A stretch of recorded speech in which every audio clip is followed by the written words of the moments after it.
that mean? It means our class sizes are going to expand. There's no way we can keep our infrastructure, which is working. So when I ask you all to look at, to feel the empathy that we're feeling right now, it's nothing against what you've done in your love and your passion.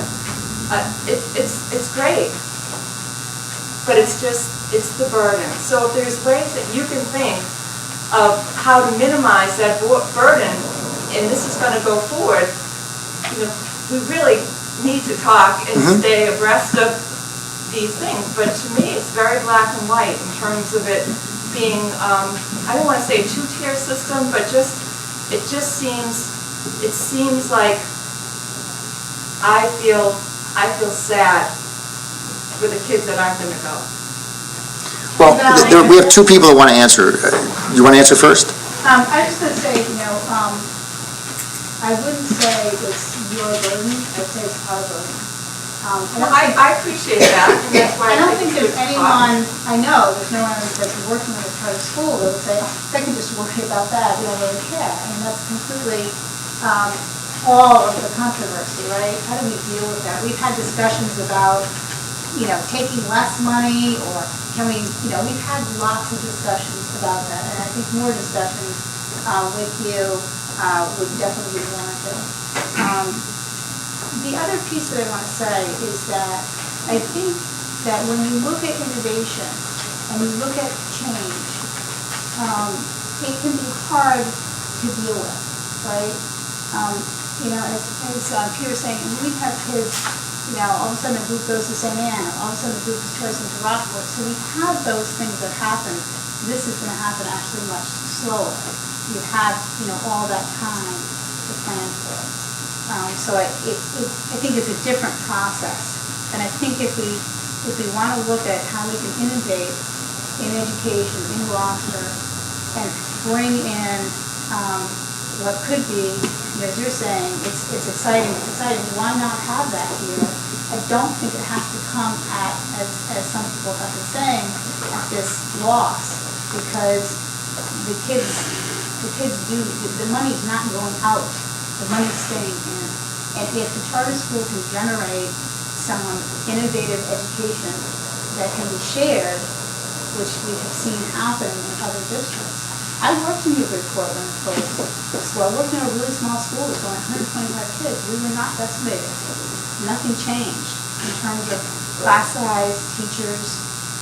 It didn't, and there's all this feeling that charter schools decimate systems, but it doesn't seem to be, from what we can gather, a reality. And part of that is because you have those 4 years. So it's different from what's been happening with Gloucester in terms of choice. And Kate, schools. Yeah, Kate. So my response, I would really welcome a very detailed, in-depth discussion on what would happen with that. I think it's closer to $2 million. I've spent 4 to 5 hours a day for the past several weeks studying school budgets to help develop our school budget, to look at other school budgets, detailed line by line from other schools. And I have seen that a good school, can be run for 240 kids for around $2 million. So when I look at Gloucester's budget, it seems to me, not knowing, I haven't been able to see the details, and I would love, because this is a deep and important question to me. But if all these schools can do it, and if the charter school thinks we can do it, and this is not a challenge, it is truly a question, but why can't the Gloucester school do it? It's the same amount of money per pupil. The total amount of money that's there per kid is the same overhead costs, and the same facility costs, and the same responsibilities. So I would very much welcome, I know from all our discussions, it's very important to all of us that the opening of the charter school will be a benefit to every single kid in Gloucester. And I know that's really important, and I would very much welcome the discussion on how that can be done. And I guess, go ahead. Just one other point, though, when you talk about the neighborhood schools, don't forget that not all these kids are coming from the elementary school level. Right, I mean, in fact, we will have, maybe something I forgot to mention. It's not, you're not taking 220 out of the elementary schools, which would be a huge shift. And in fact, we're going to have twice as many students in 6, 7, and 8 as we are going to have in K through 5. So a school of 240 children will be 120 at 6, 7, and 8. So 40 children per grade there. And 120 K through 5, 20 children per grade there. So we are much more likely to draw, obviously we have to draw more children from those grades. Less like, and that's a single school where you don't have the problem of a little bit here, a little bit here, a little bit there isn't enough to cut anything. That's one of the reasons we decided to do it this way. And 2.3 is definitely going to cut a lot. go ahead. I just want to say something about money, because a lot of us have put in a lot of sweat equity over the reduction in resources from 2002 to the city, from the state, and the advocacy that we all did to draw the line in the sand and ensure that $1 million that we got in the 07 budget. So I think it's wrong-headed of us to think that we don't have to do something proactively over time, over the next 4 years, 3 years, 2 years, to influence the education budget in the city of Gloucester with or without the specter of the charter school, meaning that it is not, we don't have the opportunity to sit back and do nothing about the budget. We always have to work and sweat and advocate and demand and redistrict and resize and reevaluate and reimagine and work desperately about the budget. And we have somebody here. I just wanted to, let me finish, Peter. Yeah. Because I sweated this one out along with many other people.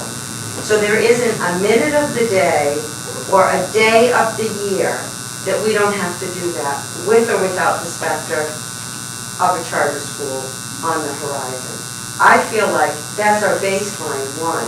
Our second baseline in this community is, if we are not that committed to sweat that much, every minute of every day, 365 days a year, for education in this community, then shame on us. But it will take nothing less than that to sustain what we have so that it doesn't go down, to add to what we have, because we are not in a situation where we have adequate resources for education for our children in this city right now. And we know it. And we know what it's going to take, and we know the amount of teachers, the amount of resources, buildings, building renovation. We're talking about $120 million to renovate the existing 5 elementary schools that we have. We have $140 million in water and sewer improvements under consent decree. We have huge choices to make in this community, and not one of us is going to be able to proceed without contributing to education in this community, whether it's from advocacy with the state, whether it's a change in election on the federal side that's going to change that fiscal equation, both for the state and for education, or it's about our own city budget. We don't have the opportunity to be complacent about that, whether this is on the horizon or not on the horizon. Thanks. Yes. Peter, I have a question about the application process and the criteria on which the application will be judged. Mm-hmm. In particular, I'm wondering the extent to which community input will be weighed in the application process, and the extent to which the current progress academically in the system is taken into consideration. I can answer that partially. Not being on the Board of Education, I'm not exactly sure what input weighs which way. I do know that the Department of Elementary and Secondary Education will hold public hearings, again, most likely at City Hall in December on a weeknight. So they must, if you look at that fact, they obviously take public opinion very seriously. Honestly, I think that the criteria that they judge perhaps a little